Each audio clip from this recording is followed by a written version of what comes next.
buenas y bienvenidos al vídeo que vamos a dedicar a la Revolución Gloriosa, la segunda revolución liberal inglesa del siglo XVII. En la clase anterior habíamos explicado cómo, tras una guerra civil, el Parlamento de Londres se había impuesto al rey, a Carlos I Estuardo, que había sido ejecutado en 1649. A ese acontecimiento siguió la proclamación de la República, que fue gobernada por Oliver Cromwell entre 1653 y su muerte en 1658. También habíamos explicado que 2 años después de la desaparición del Lord Protector, el Parlamento de Londres había vuelto a llamar a la dinastía de los Estuardo, es decir, había restaurado la monarquía en la persona de Carlos II, hijo del rey que 10 años antes habían ejecutado. Eso sí, reconociendo la supremacía del Parlamento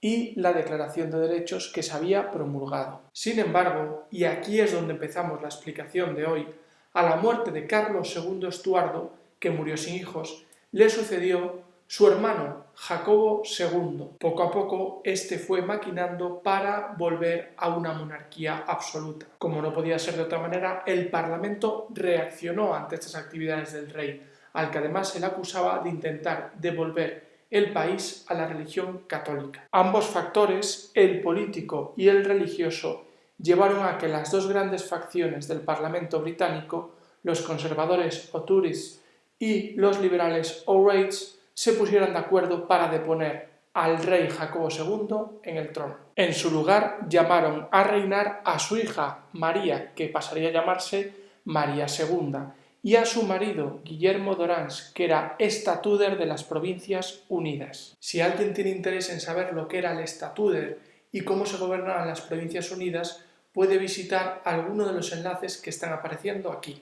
El que no, que continúe. Mientras Jacobo II se refugiaba en Francia, María y Guillermo llegaban a Inglaterra y aceptaban la tutela del Parlamento.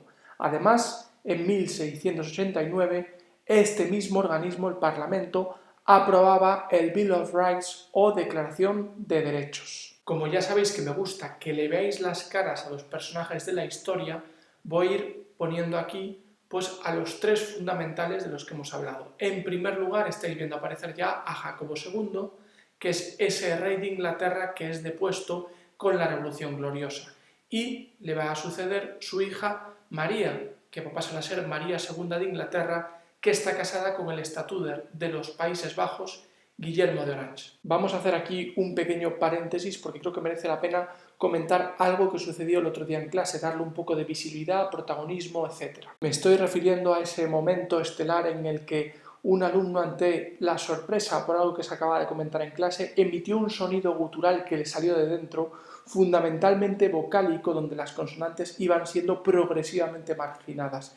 Estoy hablando, y algunos me entenderán, de ese famoso meca. Como se puede observar en ese sonido gutural, esa especie de onomatopeya, las vocales tienden a extenderse mientras que las consonantes desaparecen, si no totalmente, por lo menos parcialmente. Antes de terminar este vídeo dedicado a la Revolución Gloriosa, vamos a hablar de una de sus principales consecuencias, y es la división de poderes dentro del Reino de Inglaterra. Mientras que en la monarquía absoluta todos los poderes recaen en la persona del rey, en el parlamentarismo o monarquía parlamentaria británica esos poderes están divididos. El rey tiene el poder ejecutivo, pero su gobierno tiene que rendir cuentas ante el Parlamento.